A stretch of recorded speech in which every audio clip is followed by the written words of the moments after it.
नमस्कार, खबर फास्ट की बेहद ही खास पेशकश। बड़ा मुद्दा लेकर हाजिर हूं मैं आपके समक्ष, शहबाज खान।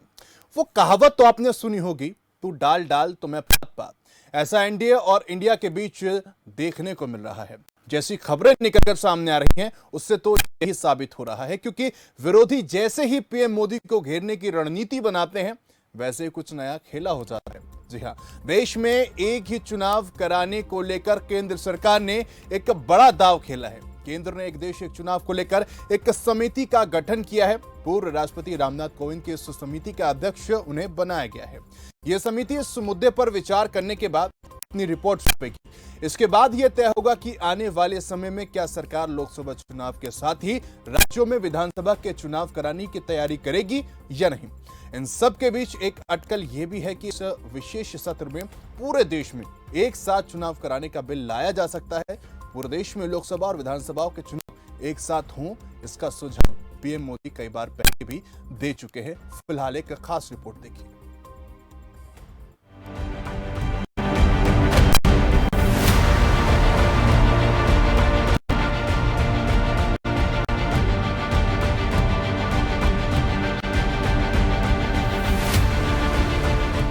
केंद्र सरकार ने एक देश एक चुनाव के प्लान पर एक कदम और आगे बढ़ाते हुए अब उसे अमली जामा पहनाने की तैयारी शुरू कर दी है। केंद्र सरकार ने एक कमेटी का गठन किया है। इसकी अध्यक्षता पूर्व राष्ट्रपति रामनाथ कोविंद को सौंपी गई है। ये कमेटी एक देश एक चुनाव को लेकर काम करेगी। सरकार ने कमेटी का गठन ऐसे समय किया है जब इस बात की चर्चा जोर पकड़ रही है कि संसद के विशेष सत्र में एक देश एक चुनाव को लेकर बिल लाया जा सकता है।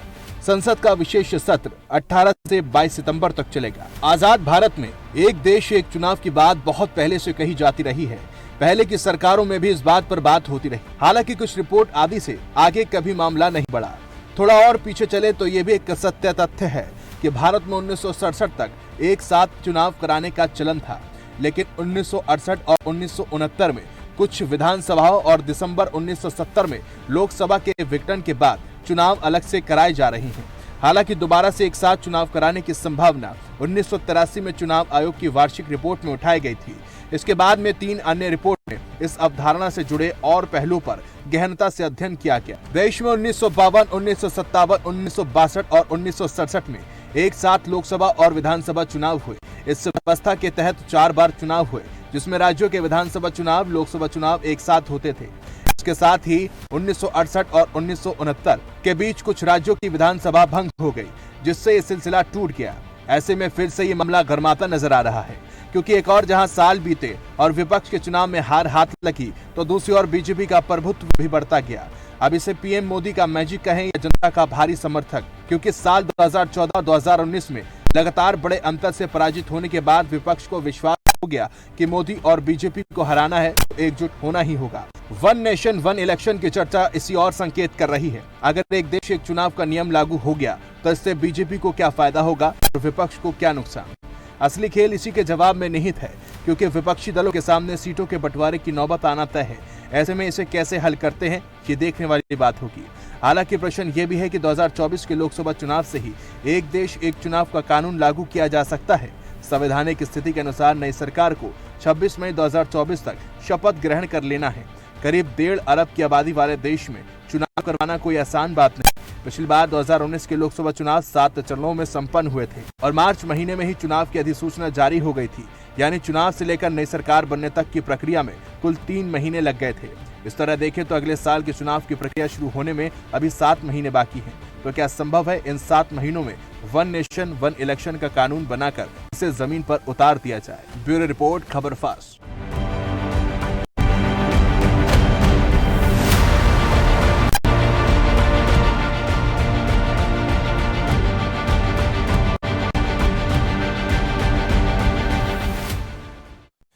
तो एक देश एक चुनाव का जिन एक बार फिर से बोतल से बाहर निकल आया है, लेकिन सवाल लगातार यही खड़े होते हुए नजर आ रहे कि इंडिया गठबंधन की अगर बात करते हैं, जब आज वो सब एक साथ एकत्रित मंच पर थे तो उस दौरान किसी की प्रतिक्रिया इस पर क्यों नहीं आई। हालांकि ये भी कहा जा रहा है कि समिति का गठन यहाँ पर हो गया है, जो विशेष सत्र बुलाया गया है 18 से 22 तक के, क्या उसमें बिल पास हो सकता है। सकता है। न सिर्फ इस बिल की अगर बात करें एक देश एक कानून की, उसके साथ सवाल ये भी खड़ा होता है कि यूसीसी पर भी क्या इस पर चर्चा हो सकती है। तमाम ऐसी चीजें हैं जिन पर आज हम चर्चा करेंगे। तमाम मेहमान हमारे साथ जुड़ गए हैं, उनका मैं आपसे तारुफ कराना चाहूंगा।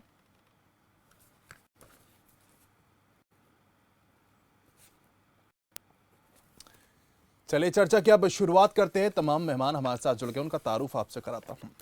शांत प्रकाश जाटव बीजेपी प्रवक्ता, मयंक शर्मा कांग्रेस प्रवक्ता, आम आदमी पार्टी से पक्ष रखने के लिए चिराग हैं, और संतोष यादव पॉलिटिकल एक्सपर्ट हैं। आप सभी का बहुत स्वागत है खबरफास्ट पे।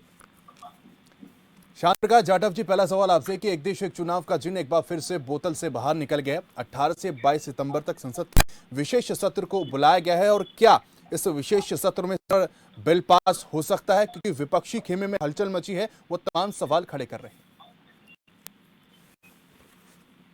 देखिए, विशेष सत्र जो है जो बुलाया गया है, तो स्वाभाविक बात है कुछ ना कुछ विशेषता तो है। अब क्या विशेषता है ये देख करके मालूम पड़ेगा। जिस तरीके से चर्चाएं हो रही हैं, ये जो एक मिशन और एक इलेक्शन, तो ये जो अगर मुद्दा क्योंकि बहुत लंबे समय से जरूरत थी, अगर इस पर चर्चा होती है, ये बिल बन करके विधेयक के रूप में आता है और पारित होता है, तो मैं समझता हूँ कि देश के लिए बहुत बड़ी एक सहूलियत हो जाएगी।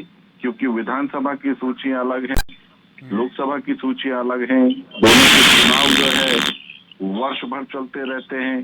मतलब आप ये समझें कि पूरा वर्ष जो है तमाम नेता, तमाम पार्टियां वो चुनावी मोड में रहती हैं।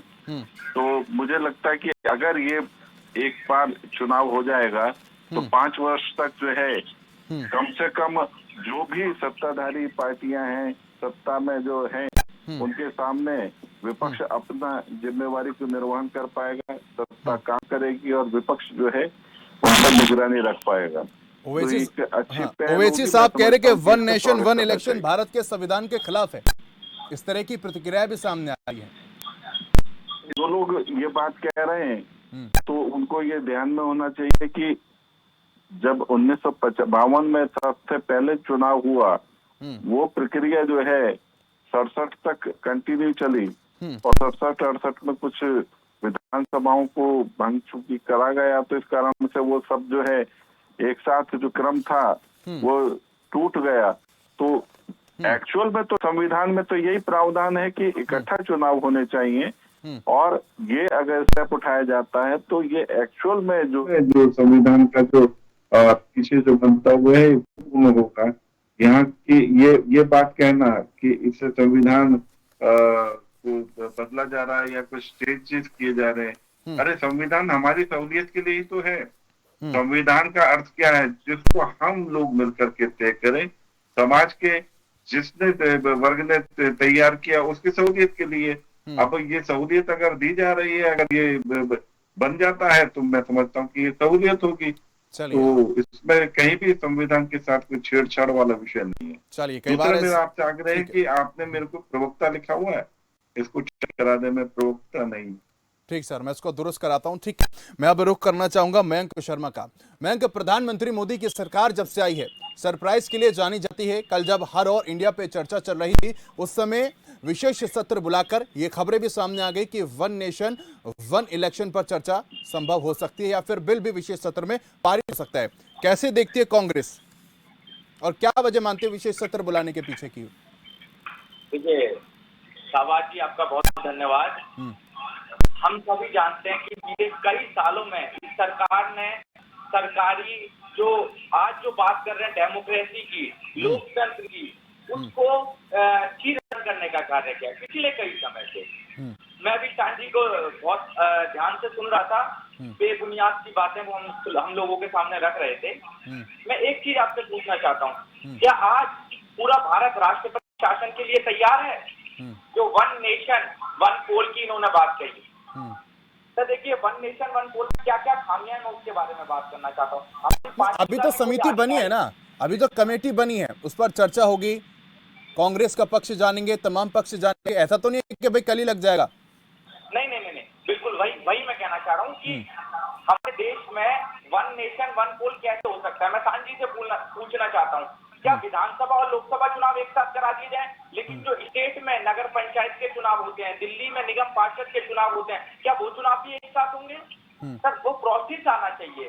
उस प्रोसेस, ये इनका क्या मतलब है कि केवल विधानसभा और लोकसभा को एक साथ करा दिया जाए, जो कि इंडिया जो बन रहा है, जो गठबंधन हमारा बन रहा है, उससे ये लोग अप्लाई हुए हैं। ये लोग बात नहीं करते टमाटर की, ये बात नहीं करते प्याज की, ये बात नहीं करते आलू की, ये बात नहीं करते दाल की, ये बात नहीं करते चावल की। नहीं, वो यही तो कह रहे हैं ना, प्रधानमंत्री क्या कह रहे हैं? प्रधानमंत्री यही तो कह रहे हैं, जो फिजूल खर्ची होती है उससे बच जाएंगे।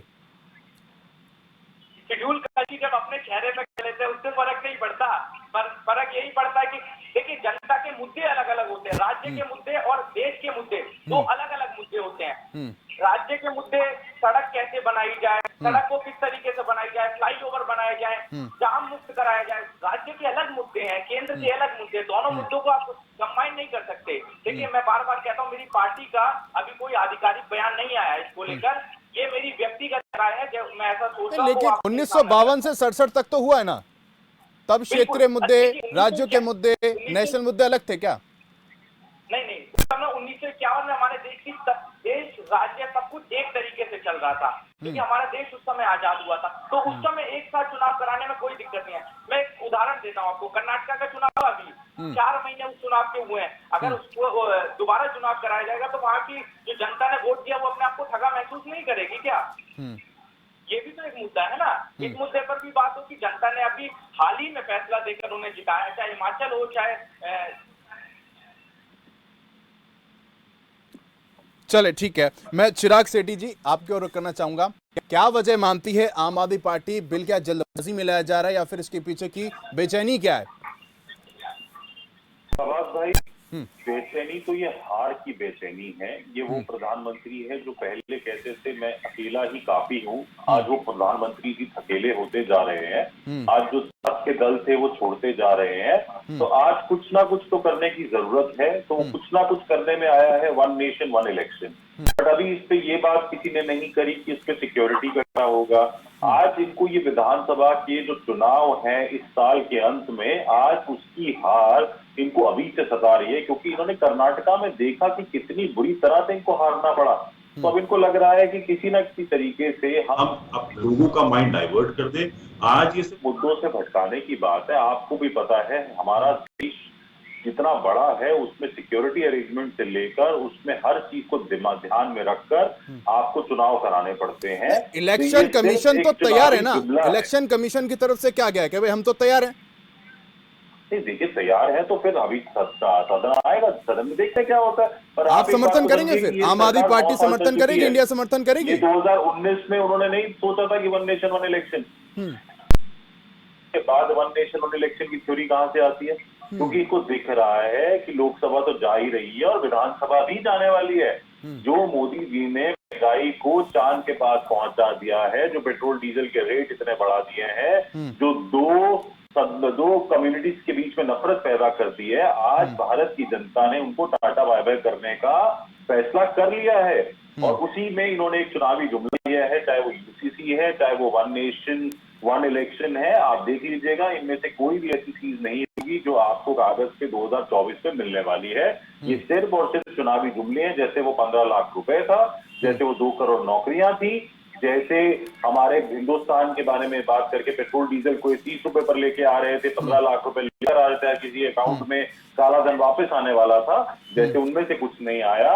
मैं आपको बता रहा हूँ ये भी नहीं आने वाला। ये सिर्फ और सिर्फ एक चुनावी जुमला है। आप चुनावी जुमला बात कर रहे हैं, क्या आप चुनावी जुमले की बात कर रहे हैं? कम से कम आम आदमी पार्टी से उम्मीद नहीं थी मुझे। दिल्ली सर्विसेज बिल की अगर बात करते हैं, पिछले सत्र में वो भी पास हो गया था, उसको लेकर भी वाद विवाद उत्पन्न हुआ था। क्या इसमें संभवता है, क्योंकि मेजोरिटी उनके पास है? देखिए राज्यसभा में दिल्ली सर्विसेज बिल के पास होने का बहुत बड़ा कारण जो था वो बीजेडी थी और वैसा सीपी थी। अगर आपने उनके बयान सुने तो उन्होंने तो क्लियरली बोला था कि आम आदमी पार्टी ऐसी तकती रह जाएगी, कहीं नहीं होना चाहिए। तो देखिए उनको भी पता है ये गलत है, और जो bill one nation one election आ रहा है वो हर स्टेट को अपने हिसाब से मैनेज करना है। और रही बात आम आदमी पार्टी की, तो मेरा व्यक्तिगत व्यू ये कहता है कि स्टेट और सेंटर के इलेक्शन बहुत अलग होते हैं। स्टेट के मुद्दे बहुत अलग है और सेंटर के मुद्दे बहुत अलग है। प्रेसिडेंट है जहां पर एक ही दिन में सेंटर और स्टेट के इलेक्शन हुए हैं, एक ही आदमी ने सेंटर में अलग पार्टी को वोट दिया है और स्टेट में अलग पार्टी को वोट दिया है, तो हमें डरने की जरूरत नहीं है। बट आज डर बीजेपी रही है जो हिंडनबर्ग 2.0 क्या है। आप इस बिल को सही मानते हैं आम आदमी पार्टी? देखिए, आम आदमी पार्टी, हमारी पार्टी अपना एक स्टैंड देगी इस पर। अगर आप मेरी व्यक्तिगत राय पूछ रहे हैं तो मैं ये कह रहा हूँ कि आज जो ये बिल लाया गया है ये सिर्फ और सिर्फ मुद्दे भटकाने के लिए लाया गया है, इसके अलावा और कुछ नहीं। चलिए, मुद्दे ठीक है, मुद्दे भटकाने के लिए तमाम सवाल है मेरे पास। शांत प्रकाश जी आपकी और रुख करूंगा, उससे पहले मैं संतोष यादव जी का रुख करना चाहूंगा, क्योंकि अभी समझना भी बहुत जरूरी है इस बिल में क्या जटिलताएं हैं और कितना आसानी हो सकता है। ठीक है संतोष जी, इतिहास में जब भी विशेष सत्र बुलाया गया है, देश की उपलब्धियों के लिए बुलाया गया है, देश एक साथ इसे मनाए किसी विशेष बिल को लाने के लिए, कभी ऐसा नहीं हुआ है। आपका आकलन क्या कह रहा है? जिस तरीके से मुद्दे भटकाने की बात कही जा रही है तमाम विपक्षी पार्टियों की तरफ से, सत्ता पक्ष पार्टी की तरफ से तमाम अपनी दलीलें यहाँ पर दी जा रही हैं, क्या आकलन कर पा रहे हैं? देखिए, भारतीय जनता पार्टी की जो शासन अब तक रही है इसमें ज्यादातर जो मुद्दे उछाले गए भारतीय जनता पार्टी की तरफ से, तो कहीं ना कहीं जो मुद्दे लाए जाते हैं या इस तरह का जो भी नया बिल इंट्रोड्यूस किया जाता है बहुत शोर शराबे के साथ किया जाता है, लेकिन उसके पीछे कोई लंबी रिसर्च नहीं होती है, कोई योजना नहीं होती है। यही वजह होती है कि भारतीय जनता पार्टी की ज्यादातर योजनाएं जो लाई गई, चाहे नोटबंदी हो या जीएसटी हो, ज्यादातर फेल्योर रही और वो किसी खास उद्देश्य के लिए किसी खास समय में पार्टिकुलर उद्देश्य को अचीव करने के लिए लाई जाती है। उसी प्रकार 2019 के बाद 2024 के इलेक्शन के मुहाने पर हम लोग खड़े हैं और लोकसभा चुनाव बहुत जल्द होने जा रहा है। ऐसी परिस्थितियों में भारतीय जनता पार्टी के पास बहुत कड़े चैलेंज है कई लेवल पे, तो उन चैलेंजों को मुझे नहीं लगता है कि Bharatiya Janata party direct face करना चाहती है और उसके लिए सबसे अच्छा चीज है, उसे ये लगता है कि इस तरह के कोई भी मुद्दे ला दिया जाए जिस पर बहस जनता के मूल सवालों पर नहीं हो, रोजगार पे नहीं हो, देश की बढ़ती समस्याओं पे नहीं हो, देश की गरीबी पे नहीं हो, अर्थव्यवस्था पे नहीं हो, जिन मुद्दों पर बुरी तरीके से फेल्योर रही है, जैसे नोटबंदी का सवाल हो गया, उसके बाद इकोनॉमी का सवाल हो गया, तो ऐसे मुद्दे पर बहस नहीं हो जहाँ पे Bharatiya Janata party back foot पे है, उनसे बचने के लिए अच्छा रणनीति भारतीय जनता पार्टी ढूंढ करके लाई है। वहीं पर अगर हम बात करते हैं भारत की, तो भारत जो है एक रंगी चुनरी नहीं है, बहुरंगी साड़ी है जिसमें कई रंग हैं, कई कलर हैं, कई चीजों का समावेश है।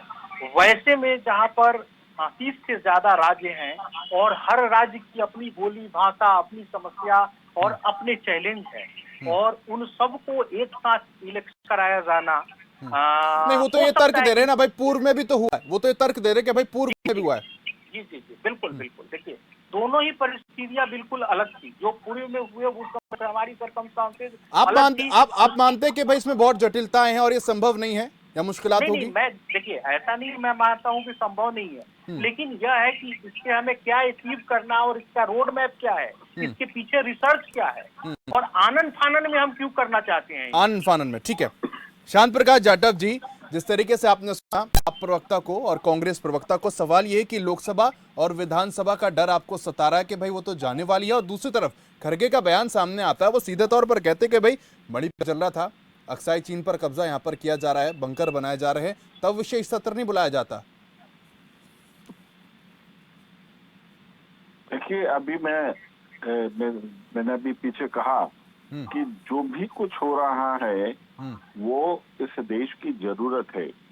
अब जिस तरीके से जिन मुद्दों की बात कर रहे हैं, ये लोग उस मुद्दों पर बात तो करते नहीं, संसद में बैठते नहीं, संसद में किसी तरीके के अपने पक्ष नहीं रखते जी, कोई भी रचनात्मक काम है। अभी संतोष जी ने कहा कि नोटबंदी, जीएसटी ये आनन फानन में लाए गए, अरे इसका कितना बड़ा लाभ मिला।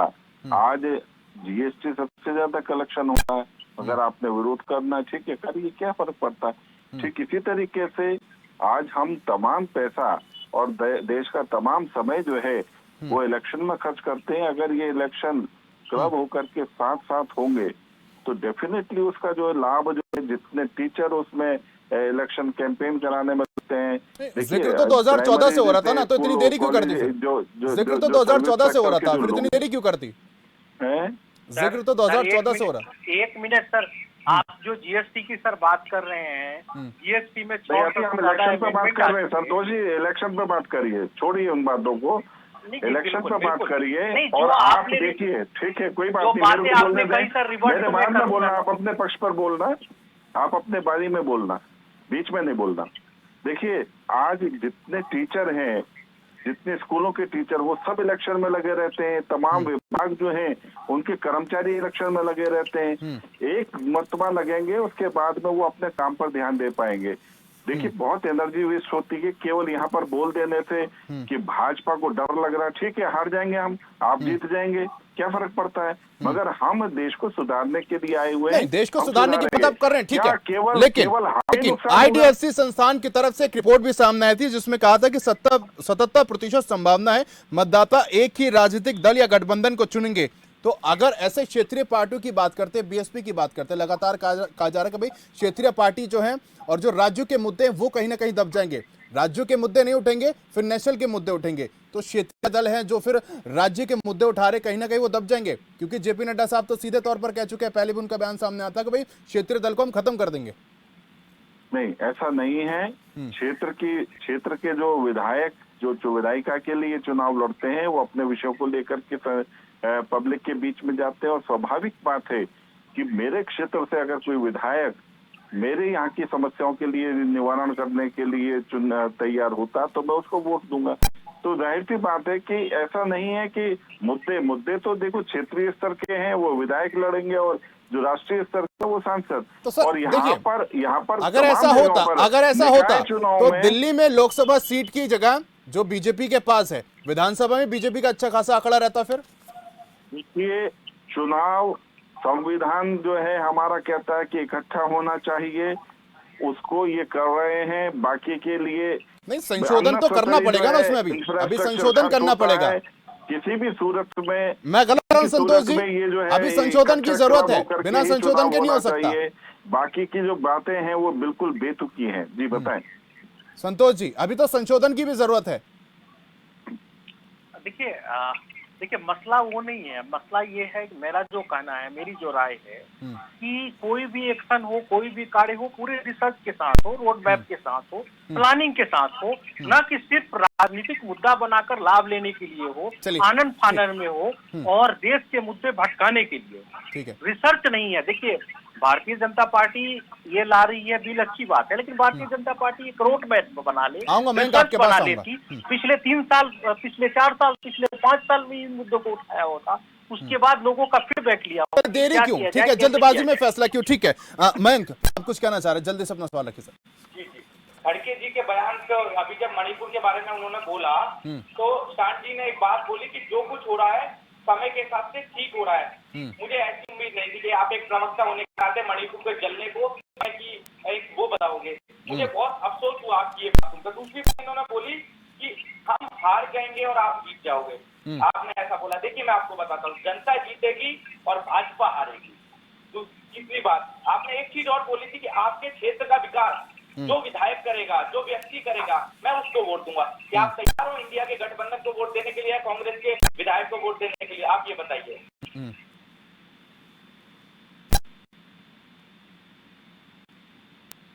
मयंक जी, सवाल क्या आपका?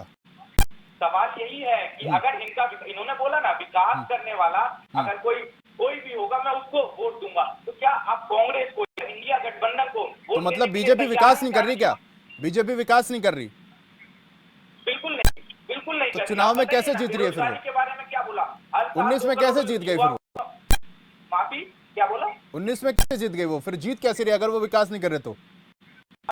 जनता को मूर्ख बनाकर, जनता की भावनाओं के साथ खेल कर जीत रहे हैं लगातार। आपको लगता है कि भारत की जो जनता है वो मूर्ख है? आपको लगता है कि भारत की जो जनता है वो मूर्ख है? मयंक जी सुनिए मेरी बात। 2 करोड़ युवाओं को नौकरी देने की बात कही थी ना, आज कितने 9 साल हो गए, 18 करोड़। दावे वादे तो आप भी करते ना, सिलेंडर पर सवाल खड़े कर रहे हैं राजस्थान में, आपने भी तो क्या किया? चुनाव है तो आपने सिलेंडर वहां पर फ्री करने की बात करी। जी, आप भी भाजपा का पक्ष रख लीजिए ना, ऐसा करिए। नहीं, मैं आपसे सवाल करूंगा सर, पक्ष में रखूंगा, मैं बीजेपी से भी सवाल करूंगा और ये आप तय नहीं करेंगे। यहाँ पक्ष नहीं रखे जा रहे, जनता से जुड़े मुद्दे उठाए जा रहे, वो सवाल उठे जा रहे हैं। और अगर आप देश की जनता को मूर्ख कहेंगे तो मैं आपको कहने भी नहीं दूंगा। आपने क्या कहा? आपने कहा कि मूर्ख बनाया जा रहा है। मूर्ख बनाकर, आपने कहा मूर्ख बनाकर वोट लिया है। मूर्ख बनाने का कार्य किया नहीं, इन्होंने मूर्ख बनाने का कार्य किया। जनता को मूर्ख नहीं बोल रहा, इनकी नीयत है किसी की जनता को मूर्ख बनाया जाए। शाहनवाज जी जो मूर्ख होगा, जो अपना प्रोपेगेंडा नहीं थोपिए, चीजों को समझिए आप। शाहनवाज जी जो मूर्ख होगा उसको मूर्ख नहीं बनाया जाएगा, बरगला करके उन्हें मूर्ख बनाया जाता है जो मूर्ख नहीं होते। चलिए ठीक है। चिराग सेठी जी, आप अपना सवाल कुछ रखना चाह रहे थे? जी देखिए, मैं ये कहना चाह रहा था, जैसे शांत प्रकाश जी ने बोला कि क्षेत्रीय मुद्दे होंगे। देखिए, जब नेशनल इलेक्शन की बात आती है तो बहुत बार कैंपेन उस तरीके से होते हैं जहां पर जो छोटे मुद्दे हैं वो कवर अप हो जाते हैं और जो एक आम नागरिक है वो नहीं सोच पाता। अब जो आप बात कर रहे हैं 1966 तक इलेक्शन होते थे, तब में और आज की देश की स्थिति में बहुत फर्क है। तब तो हमें $1 और $1 की भी बात हम पढ़ते आ रहे हैं कि वहां पे वो बराबर होता था। क्या आज $1 और $1 की कीमत बराबर है? क्या तब पेट्रोल डीजल या जो भी उस समय का फ्यूल होता था उसमें और आज के रेटों में सब चीजें सेम है? देखिए, देश बहुत बदल चुका है। आज की हमारी जो समस्याएं हैं वो बहुत अलग है, चाहे वो मणिपुर को लेकर हो, चाहे वो अक्साई चीन को लेकर हो, चाहे हमारी बेरोजगारी को लेकर, चाहे महंगाई को लेकर हो, चाहे करप्शन को लेकर हो। हमें इन चीजों को टैकल करना है और मोदी जी का इस समय सिर्फ और सिर्फ चुनावी जुमलों पर ध्यान है। तो जैसे 2014 में वो 15 लाख रुपए का जुमला आया था, आज आप देख लीजिए ये आरोप लगाते, आप आरोप लगाते कि सत्र में बोलने नहीं दिया जाता, सस्पेंड कर दिया जाता है, लेकिन फिर वॉकआउट कर दिया जाता है। और अब जो विशेष सत्र बुलाया जा रहा है, इस पर आपकी क्या रणनीति यहाँ पर रहेगी? शाहबाज जी, 267 रूल के अंडर हमने बोला अनइंटरप्टेड डिस्कशन करिए, कोई रोकेगा नहीं। जब तक मणिपुर पे डिस्कशन होना चाहिए तब तक होगा। आप बोलते नहीं, हम 176 के अंडर डिस्कशन करेंगे जहां पर आपको 20 मिनट मिलते हैं। 1.5 घंटे के अंदर पूरी जो चर्चा है उसे खत्म करना है और उसके बाद स्पीकर के हाथ में होता है कि इस चर्चा को बढ़ाना चाहिए या नहीं। तो आप मुझे बताइए, अंग है क्या उसके लिए 1.5 से 2 घंटे सफिशिएंट होंगे उस डिस्कशन के लिए? क्या उस माँ के लिए, उस बहन के लिए ये न्याय होगा? जब उनसे बात करेंगे, जब उनके बारे में प्रधानमंत्री आकर नहीं बोलेंगे कि उन्होंने क्या किया उनके इंटरेस्ट को सेफगार्ड करने के लिए, उनकी इज्जत को सेफगार्ड करने के लिए, रोज वहां घर जलाए जा रहे हैं, वहां पर जाकर जितने हथियार है वो लूटे जा रहे हैं, छोटे छोटे बच्चों के हाथों में हथियार तक दिए जा रहे हैं। अब वहां असेंबली का सेशन लगता है, वहां 11 मिनट सेशन चलता है जिसमें 6 से 7 मिनट मोदी जी की महिमा होती है। वहां पर ये बात नहीं होती कि मणिपुर में क्या वायलेंस हुआ है, इसको कैसे कंट्रोल करना है। बीजेपी एक कंप्लीट फेलियर की तरह आई है, बट उस पर बात नहीं होती। 11 मिनट में से 6 मिनट मोदी जी की महिमा होती है वहां पर। शांत प्रकाश, ठीक है सर, क्या इलेक्शन नहीं करेंगे वहां पर? जो शांत प्रकाश जी चिल्लाते थे वो 2 इंजन 3 इंजन सारे इंजन फेल होते जा रहे हैं। आज ये प्लेन क्रैश लैंडिंग पे है और दिख रहा है कि जितना डैमेज हम क्रिएट कर सकते हैं हम कर देते हैं। चलिए, बहुत शुक्रिया आप सभी चर्चा में मेरे साथ शामिल होने के लिए। तो इतिहास में जब भी विशेष सत्र बुलाया गया है, देश की उपलब्धियों के लिए बुलाया गया, लेकिन इस बार विशेष सत्र बुलाया जा रहा है, इसमें कई कयास लगाए जा रहे हैं। अब देखने वाली बात है कि इस विशेष सत्र में किन किन मुद्दों पर चर्चा होती है। हालांकि विपक्ष की तरफ सीधे तौर पर कहा है कि मोदी सरकार डर गई है, इसलिए सत्र बुलाया जा रहा है और मुद्दों से भटकाने की कोशिश की जा रही है। मेरे साथ आज इस खास कार्यक्रम में सिर्फ इतना ही। नमस्कार।